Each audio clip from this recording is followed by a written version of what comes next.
Hey, welcome to Responsive WordPress Theme Tutorials. Today we will take a look at how to import a ready-to-use WordPress website demo using Responsive. For this tutorial, we'll use the one-page business site template. Let's learn how to get the exact same design without any coding.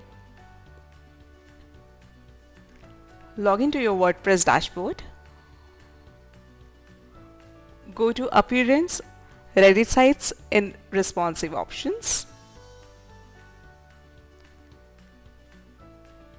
You will see a bunch of all free and premium ready-to-use templates.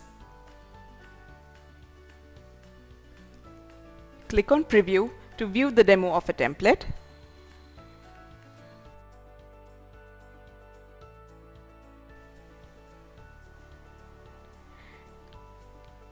If you like the template, click on Import Site.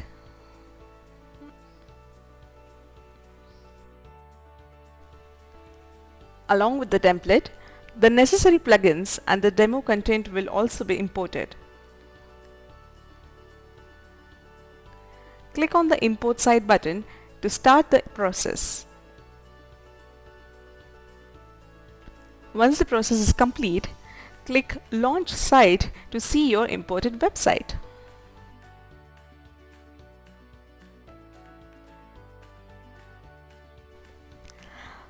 Thanks for watching. You can see more ready-to-use websites by following the link given in the description box. Let us know your favorite ready sites in the comments.